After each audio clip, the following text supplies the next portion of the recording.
A father of the nation forces his son to stand naked in the freezing cold over a low grade. A screen queen uses a wire hanger to punish her child in a drunken rage. A saint of decency secretly logs every mistake to oust his colleagues. And an angel stages a fainting spell to annihilate a rival's career. These aren't scenes from a horror movie. They are the contents of Burt Lancaster's top-secret notebook titled The Most Evil of Them All. When Hollywood Truth published this manuscript, the world was stunned to realize behind every million-dollar smile lay betrayal, violence, and ruthless power plays. Based on behind-the-scenes records and confessions from their own kin, we must face the truth.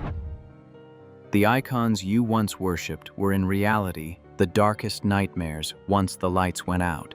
Here are the 7 most shocking figures unmasked by Lancaster right within the sanctuary of their own fame. If you want to peel back the buried secrets of Hollywood, don't forget to hit subscribe now. Bing Crosby, angelic voice, and the nightmare behind closed doors. For decades, the world has collectively agreed that Christmas is incomplete without the voice of Bing Crosby. Through his timeless classic, White Christmas, he became the ultimate symbol of warmth, faith, and exemplary American fatherhood. However, in Burt Lancaster's manuscript, the image of this living saint emerges with a bone-chilling coldness. Lancaster does not focus on the dazzling success under the spotlight. Instead, he emphasizes an invisible yet brutal weapon, eyes as cold as steel. To understand why Burt Lancaster placed an icon like Bing Crosby at the top of his most evil list, one must look at the earth-shattering memoir Going My Own Way, 1983, written by Crosby's eldest son, Gary. These were not baseless accusations from outsiders, but the agony accumulated over years from within the shuttered house of the Crosby family. Discipline or psychological abuse. While the world was enchanted by Bing's soulful crooning, Gary Crosby described his father as a true domestic tyrant. Gary recounted a horrifying memory from his childhood for the mere offense of receiving a low grade at school. Bing forced his son to stand alone in the middle of the yard in freezing weather, stripped of his shirt so he could feel the sensation of failure. To Bing, discipline was not education. It was a tool to assert absolute power. According to Lancaster's notes, Bing Crosby's cruelty did not lie in loud shouting. He could freeze an entire room with a single frigid glare and a silence so prolonged it felt suffocating. The New York Times, in an analysis of Gary's memoir, once noted, Bing didn't need to raise his voice to maintain control. He used contempt to crush the self-esteem of others. Lancaster's bitter reflection.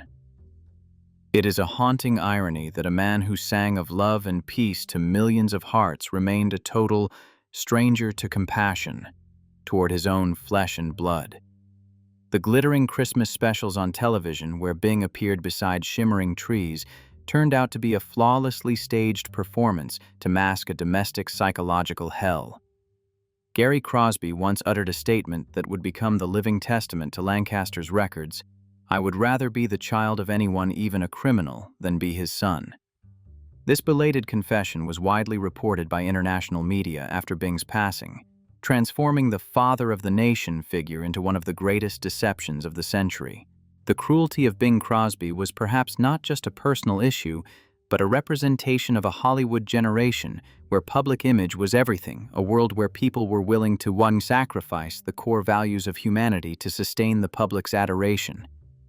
Bing left his child to freeze, literally and figuratively, within the walls of his own home, a tragedy that the world only began to muster the courage to acknowledge much later. If Bing Crosby's cruelty was hidden behind warm Christmas melodies, the next figure on Burt Lancaster's list opted for a more direct, louder, and equally haunting method. She was a woman of immense power who turned a wire coat hanger into a terrifying symbol of a backstage dynasty. Joan Crawford, the matriarch of nightmares and the wire hanger. If Bing Crosby was a silent iceberg, Joan Crawford was a raging fire. a brilliant light on the silver screen that possessed the power to incinerate anyone who ventured too close. In Burt Lancaster's manuscript, Joan was more than just an A-list star.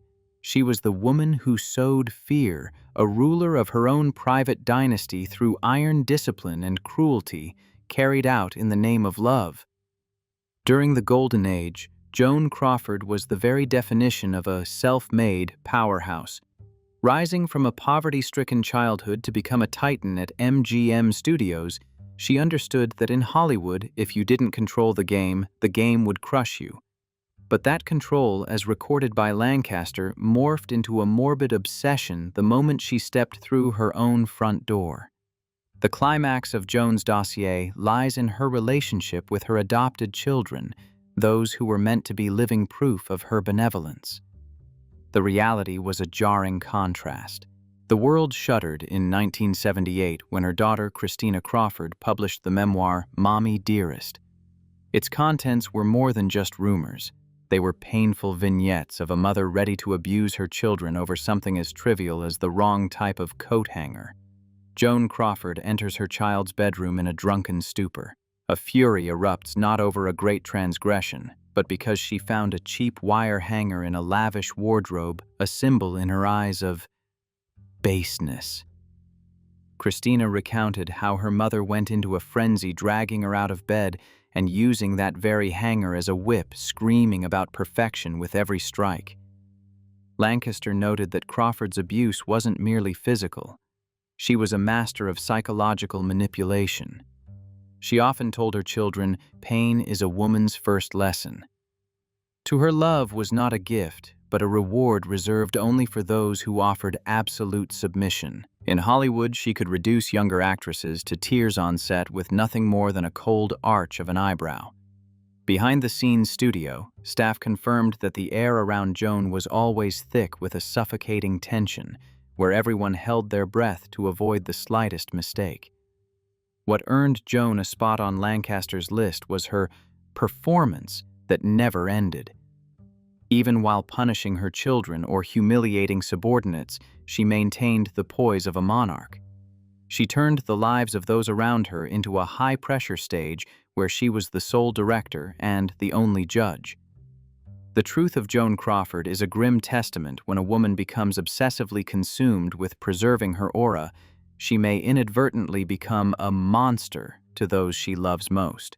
Despite later controversies regarding the accuracy of Christina's account, the image of the wire hanger has been permanently seared into Joan Crawford's legacy, a symbol of cruelty concealed beneath layers of high-end lipstick. Joan Crawford's cruelty was at least visible through her outbursts, but Hollywood harbored a far more terrifying kind of darkness: punishment in the name of morality. You will be stunned to learn that the man all of America viewed as the saint of decency in It's a Wonderful Life was in fact a cold-blooded judge. Behind that gentle smile, Burt Lancaster describes a dark habit quietly documenting every mistake of his colleagues to secretly oust them at the final hour: James Stewart. James Stewart, the judge behind a mask of integrity. James Stewart did not need whips or drunken rages to subdue others. His weapon was far more lethal: morality. With his trademark hesitant drawl and smiling eyes, he was the personification of righteousness in Mr. Smith Goes to Washington. However, Burt Lancaster's records expose a starkly different reality. James Stewart did not live by kindness. He lived by an extremist code of conduct and was prepared to execute the career of anyone who fell outside those rigid lines. Stewart's ruthlessness was programmed. He never shouted on set, yet he possessed a habit that left every co-star in a state of extreme anxiety. Lancaster described Stewart as a silent judge, someone who quietly observed the slightest mistakes of his colleagues, from a stumbled line to a momentary lapse in focus, and meticulously recorded them in a private notebook. Rather than offering direct feedback as a peer, Stewart would secretly hand these notes to the director after filming ended. According to behind-the-scenes accounts documented later, this was not merely professionalism. It was a sophisticated method of purging. With just a few reports of substandard conduct, he could oust anyone he disliked while keeping his own hands clean under the guise of protecting the art. Stewart's most terrifying strength was his ability to make others feel unworthy to stand beside him. Lancaster wrote, "He didn't need to get angry. Just by sitting there with his usual air of solemn dignity, he made the entire room feel as though they were committing a crime." Behind the modest exterior, Stewart held socio-political views that were unyieldingly hardline.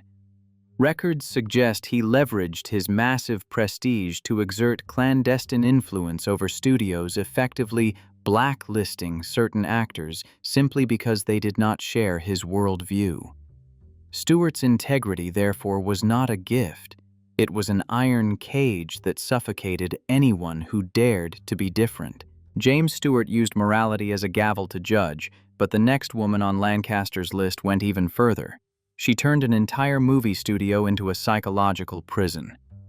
Are you ready to face the truth that the most beloved sitcom star in history secretly installed microphones in meeting rooms to eavesdrop on the loyalty of her own staff?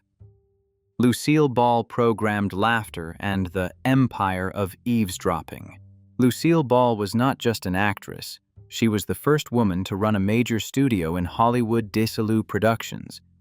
But the price of that power, according to Lancaster's manuscript, was the total disappearance of compassion. While the audience looked at her radiant smile and iconic red hair, those working under her saw a queen of control who never accepted a single margin of error in her machine. Lucille Ball's cruelty did not stem from drunken rages or physical violence, but from an extreme perfectionism that manifested as psychological torment. According to behind-the-scenes documents from writers who once worked at Desilu, Lucille Ball managed everything with a personal blacklist. She meticulously recorded the smallest mistakes of her employees, from the way they laughed to the way they knocked on a door, down to the exact duration of their lunch breaks. Lancaster recounted a bone-chilling story about how Lucille schooled her subordinates. She once forced a writer to stay up all night to rewrite an entire script, just because of one minor detail she disliked. The next morning, in the middle of a meeting with everyone present, she called him forward, let out a vibrant signature Lucy laugh exactly like her television character, and nonchalantly threw the manuscript straight into his face in front of all his colleagues. Her laughter saved the CBS network, but it was the very same thing that crushed the self-esteem of dozens of people every day, Lancaster wrote bitterly.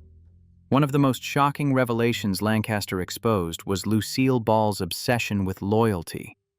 To ensure no one spoke ill of her behind her back or intended to betray her, she was accused of installing hidden microphones in the studio's meeting rooms and dining areas. At the Desilu empire, not a single whisper was safe. She didn't just want to be the funniest woman in America. She wanted to own every breath, every step, and every thought of those who worked for her. This manipulation was so sophisticated that it created an all-encompassing atmosphere of fear. Her employees always had to live in a state of self-censorship, for they knew that any non-standard action could lead to immediate dismissal without a single word of explanation. The truth acknowledged by many former associates later on was that Lucille Ball had the ability to completely separate the artist from the manager. On screen, she was the clumsy, lovable Lucy Ricardo. But the moment the studio lights dimmed, she became a psychological dictator, with piercing eyes and an astonishing coldness. Lancaster believed that the tragedy of Lucille Ball was how she turned her life into a pre-programmed script where everyone around her was merely a pawn serving her glory. She did not allow anyone else to shine brighter than her, and that envy sometimes turned into acts of ruthless sabotage against her colleagues.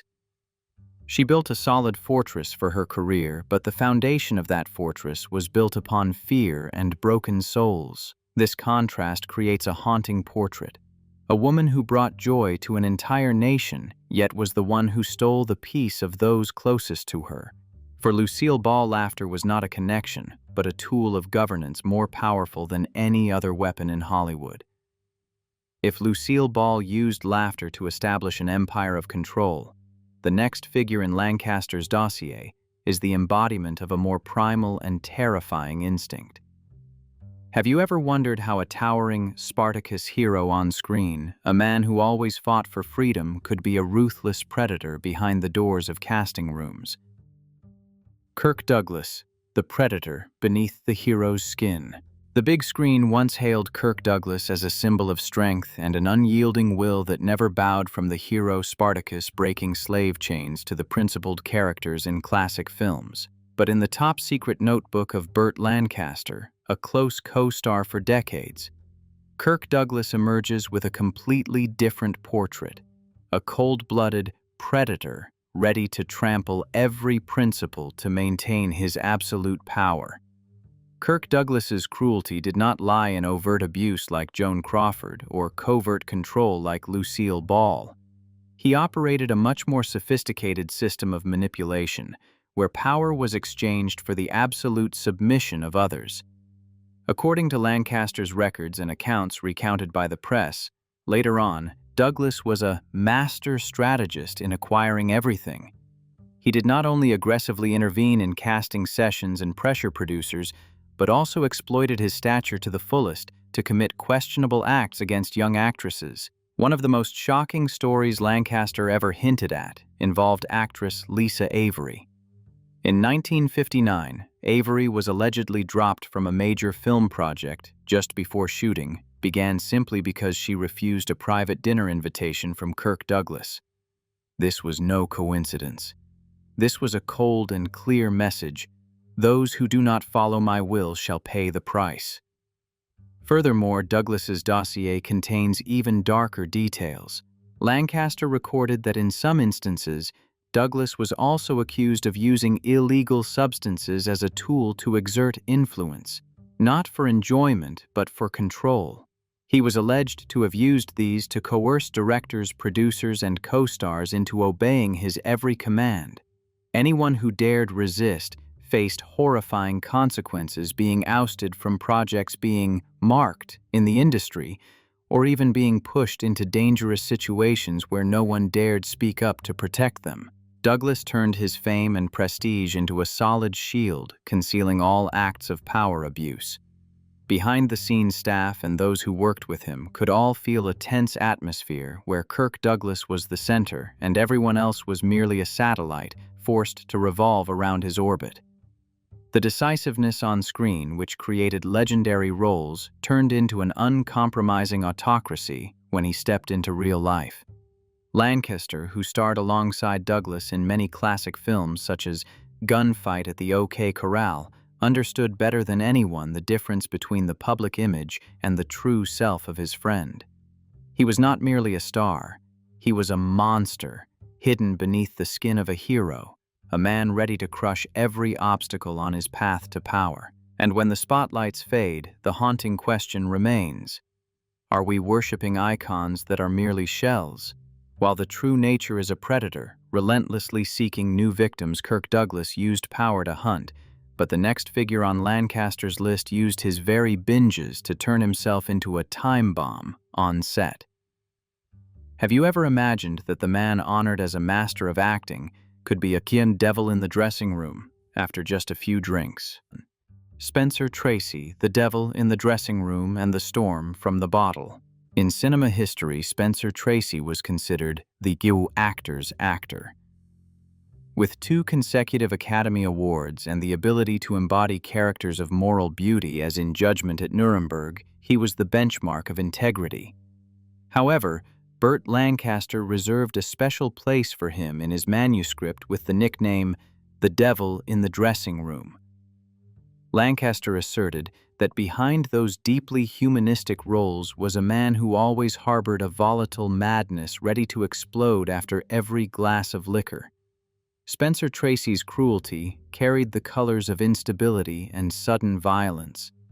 For Tracy, alcohol was not a casual indulgence. Lancaster described it as a tool for him to unleash the beast within and establish fear over the entire film crew.